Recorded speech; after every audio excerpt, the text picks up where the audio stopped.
Alright, so this is gonna be a real quick review about Black Adam. I literally just got out of the theater, and I don't know, man.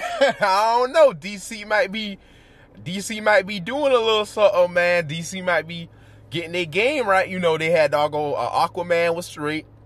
Man of Steel was good too. Like I don't know if people hate on that, but that was good too. Black Adam, this was good. Justice League was all right. A lot of people hated on it. It did push a lot into like a small time frame, but at the end of the day, it was enjoyable, man. So I don't know, man. Like they started off like a little bit kind of haphazard, a little bit unfocused, but I like Black Adam, man. I'm not gonna even front with you. So like I won't get into the basic premise, but you know, you already should know the story. Spoilers ahead too. Spoilers ahead. So I'm gonna be real with you. Spoilers ahead. But like you know, Tef Adam is Black Adam, and he wakes up 5,000 years later after his supposed disappearance. You know, in Kahndaq, and he just kind of goes on a rampage a little bit. But he just beats up on the interlopers, the foreigners in Kahndaq. You know, Intergang, or whatever they name. I can't remember their name right now, but like, yeah, they get the business dealt to them, and I won't get too deep into the spoilers, but like, there's a antithesis to Black Adam that ends up appearing later in the film, but like, in between that and the end, you get an introduction to Hawkman, and I know they made him bronze. They made him a bronze man, which I wasn't really feeling, man, because he was never like a bronze person to begin with, and I don't really feel that whole color swapping characters and stuff. I always like, if you want your own character, if you want a character to look like you, make a whole new character. You don't have to make another character, you know, that look like you from somebody else's character. But then again, I don't know. Hawkman might be based off of Haru. So if he is, actually, I think about it, he might just be the right color. So hey, I take that back. I don't know though. But like I said, if anything, they should have made Dr. Fate a bronze man, because he got the ankh on and he's a straight up Caucasian. That's like, that's been debunked a while. You know, that ain't helped until like Roman, Greek, Macedonian times. But they had a Caucasian dude. I can't remember the actor name right now. A lot of these actors I didn't know, so I'm gonna just refer to the character names, because this is like literally me just walking out. But yeah, he was a Caucasian dude. And they nerfed the heck out of Dr. Fate, man. They nerfed the heck out of him, man. Like he was reduced to power projection, cloning, teleportation, telepathy, and like I think that's about it. Like energy constructs and stuff. This man can warp space time. He's supposed to be like basically the Doctor Strange of the DC universe. He's like a god of law and order, and he just wasn't as strong as he should have been. Like when he faced, like he should have been a real problem for Black Adam, and he should have been a real problem for who ended up coming at the end of the film. So, you know, the fact that he got dealt with, how he got dealt with, I was like, I guess they didn't have enough time, and they didn't want him to be a Deus Machina, so they ended up like just nerfing his abilities, and he got nerfed, man. I'm not gonna lie, he got nerfed. So whoever played the other chick, there's a chick, I can't remember her name, but she has aerokinesis. She made sure to say that. And she got a bit of cyberpathy. But I know she was dizzy, bro. She got to be dizzy, all that spinning around she did. And she's a little bit reckless to her powers. I mean, Black Adam was too. But the Justice Society as a whole was a bit reckless. And I'm glad they actually put them scenes in there where they showed the Justice Society actually endangering the people around them.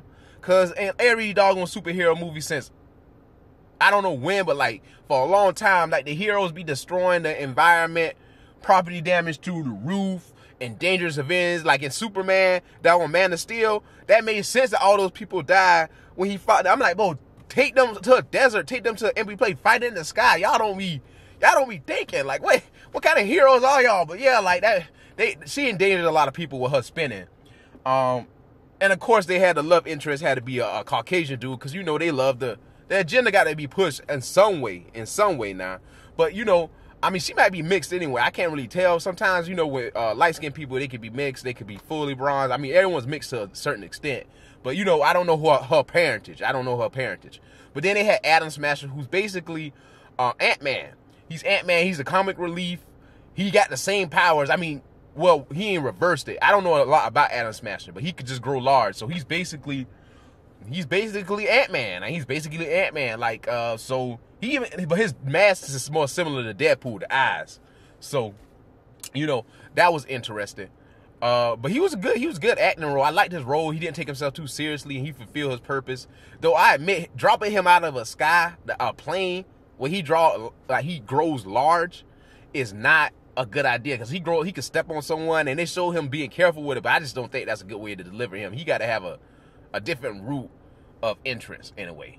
But yeah, the movie was good, man. The plot was easy to follow. It wasn't confusing, and I ain't gonna lie, that really touched me seeing The Rock. Even though Rock is mixed, his dad is bronze, and so seeing someone that looked like me wielding that power and not being weak and not being a slave and just defending his people and giving them hope, man, that touched me in there. I teared up multiple times in the film, just like, because I could see, this is why it's very important for us to have our own image made. And I know people want to like make bronze versions of like white characters, but that's kind of the same thing they did with our thing. So I'm like, just make your own.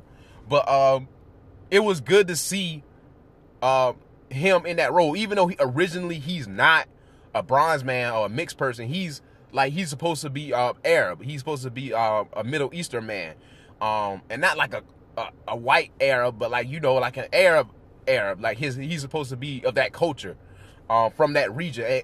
And in the movie, it's kind of revealed why it's The Rock and not who you think it should be, like how it is in the comics. And I thought they did a pretty good job explaining that. That was really cool. But like seeing a person like that wield that amount of power, that was good for my soul, man. That was really good for my soul. I'm really glad that I went to go see that, because it was impromptu. It came out Friday, and I was just getting off of work, and I was like, hey, let me just go see Black Adam. Let me go see Black Adam. So, yeah, man, it was good. It was great. Effects were amazing. They really showcased him having strong power. He really felt unstoppable. Hawkman need to chill. Hawkman, I get him fighting, but like he was getting thrown around left and right. But he did good against the last villain, man, the big boss. That was odd. I didn't think he was gonna do that good, but he did. He did. Yeah, Doctor Strange got taken out real quick. Spoiler alert. So the helmet gonna go to somebody else. I don't know who. Eventually them two gonna get together. The Wind Chick and the doggone Atom Smasher. They gonna get together. What else? The side characters, the human characters were they were enjoyable. I mean, like they fulfilled their purpose. They didn't do too much. Amon, the hidden one, the child, he was a good morality pet. And that is actually a TV trope term. That's not me saying that. But he's a good morality pet for Black Adam. You know, I really liked the position he played. And they threw up The Rock. And they threw up The Rock in the doggone movie. They threw up The Rock, you know, like the Rockaware doggone Jay-Z, the sign he throws up. And it's The Rock playing Black Adam. So, you know, representing the pyramid, the third eye, the all-seeing eye, the Eye Haru, the Wajet, the Uachet. It was really cool to see that. It was really cool to see they represented freedom for the people. For they people, anyway. So, yeah, it was a real good movie. Spoiler at the end, Superman does show up. And, of course, I feel like if they fight, they gonna make Superman win, because Black Adam didn't have a great showcase against the last dude. I was like, he was tripping everybody, but as soon as he went up against a superpower person equivalent to him, he lost. So I guess he's not used to fighting somebody on his own level. But, you know, I thought he could have done better. But he won in the end in a Mortal Kombat brutality type way, too. So he ain't pulling no punches, man. He ain't pulling no punches with no one in this movie. He didn't care if it was human, superhuman, whatever. He was aiming for the neck. So, yeah, man, it was a really good movie. Can't wait. I heard the sequel already got greenlit.